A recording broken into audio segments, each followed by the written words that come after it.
This will be a day long remembered. Now I am the master. Welcome to another episode of Legends and Theories, and welcome to my breakdown for the Andor trailer. Sorry this came out a little late. I honestly just have not been having that much time to record in these recent days, and it's been taking the last few videos.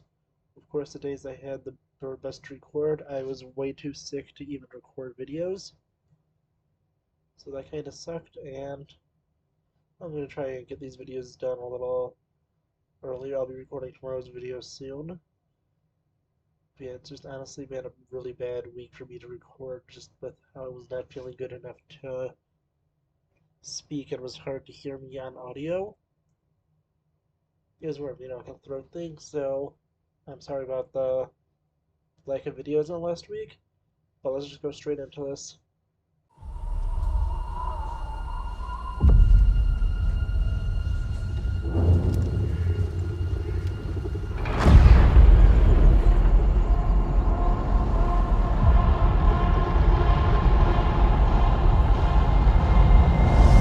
We start off with seeing a Star Destroyer arriving on some unknown world, most likely the one that Cassian Andor grew up on. To steal from the Empire? You just walk in like you belong. And then we get a beginning of a speech from Cassian saying how it's really easy to blend with the Empire, and we'll have continued with the quote that was from the previous trailer. I want to pause and get this really cool view of the Senate. And it looks really cool to see the Imperial Senate and to even see how the Imperial logo is built into where Palpatine's podium sits.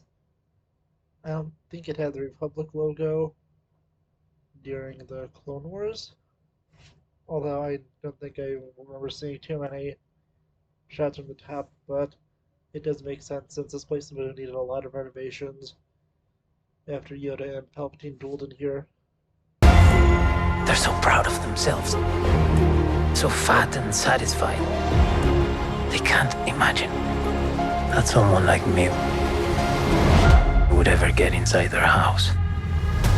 We then get the quote from the previous trailer where he says that they're basically fat and lazy, and has continued to what is most likely the same quote, but it could be one where they put two together. It doesn't really sound like it, but it could be.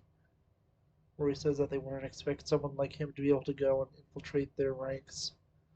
And we get to see him in a uniform. I don't think this looks like the typical Imperial officer uniform with the straps being on there, but I'm not really sure what it's for because the hat feels really Imperial. Cassian Andor. The Empire is choking us so slowly. We're starting not to notice. What I'm asking is this. Wouldn't you rather give it all to something real? We then get what is, I'm guessing, the speech that Cassian is given to be recruited into the rebellion by one of the rebellion leaders. I don't know the guy's name, but he was the guy who was in Thor, I think. Yeah, I don't remember the guy's name. I'll probably figure it out once I start watching the show, but yeah, it looks interesting. There's also a quick shot of clones in there. And this looks like it's going to be really interesting to see, and we're going to see a bunch of stuff in the season, both in the present day for them and in the past in the Clone Wars era.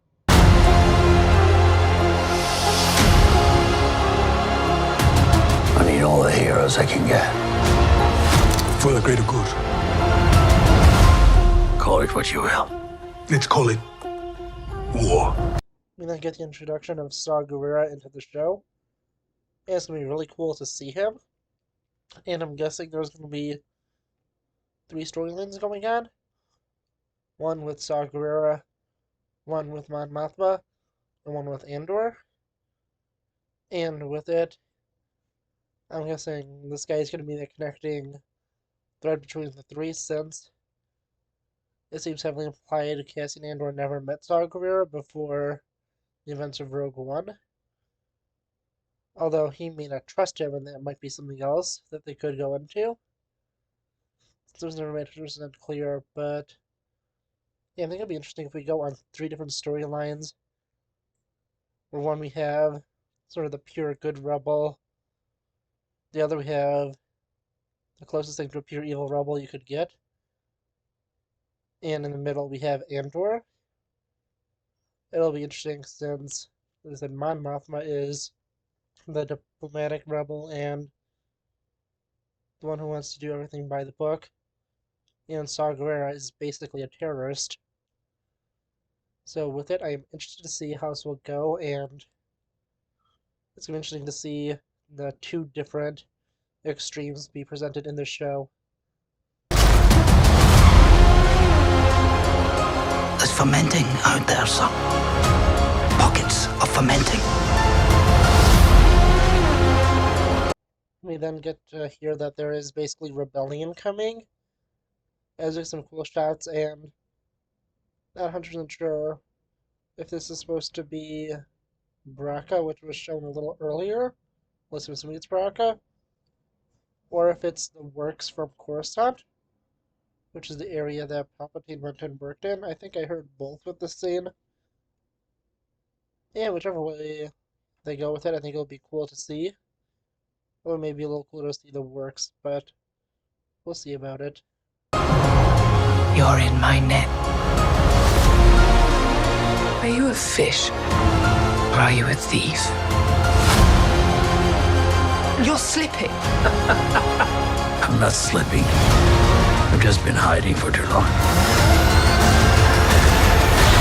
We then get to see a little bit of this one rebel's backstory, and it seems that he's just lost a lot and went into hiding, but now he is ready to strike back against the Empire.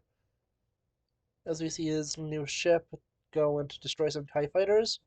At least I think it's new. It is something I haven't seen before in Star Wars, including stuff that I've read and played and everything in Legends and canon, so yeah, I'm interested to see what this ship is and what the name of it is, because it looks like it's going to be cool. As long as everyone thinks I'm an irritation, there's a good chance they'll miss what I'm really doing. What are you really doing?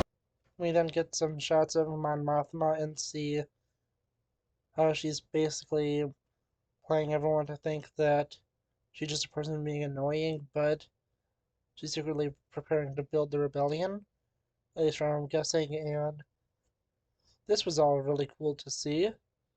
It's also awesome to go back to Coruscant and see everything there, since really the last time we saw it in a major capacity was Clone Wars Season 7, and before that, with the exception of occasional times in the Clone Wars, was Revenge of the Sith, and this looks like it may be the most in-depth look at Coruscant that we would have got, with the exception of the game 1313, which was cancelled.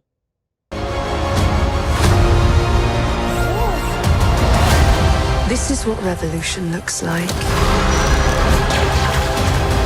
We then get some awesome action shots as we hear someone say this is what revolution looks like.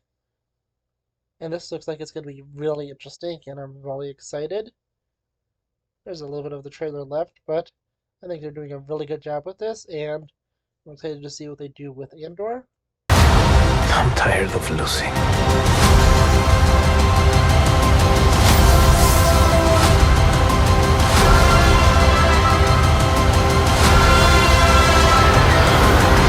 We finally get Cassian saying he is tired of losing, as we get to see some final awesome action shots. And with it, we end up the trailer. There is the title and a few other things, but this still looks like an awesome trailer. I'm really excited to see the show, although it was delayed another, I think, like 3 weeks. I'm still excited to see it, and it looks like it's going to be a really interesting show. But yeah, I want to know what you think of it. Let me know in the comments. I'll see you all in the next episode of Legends and Theories. Thank you for watching this episode of Legends and Theories. Please subscribe, like the video, share the video, leave a comment, check out the video on screen, and may the Force be with you.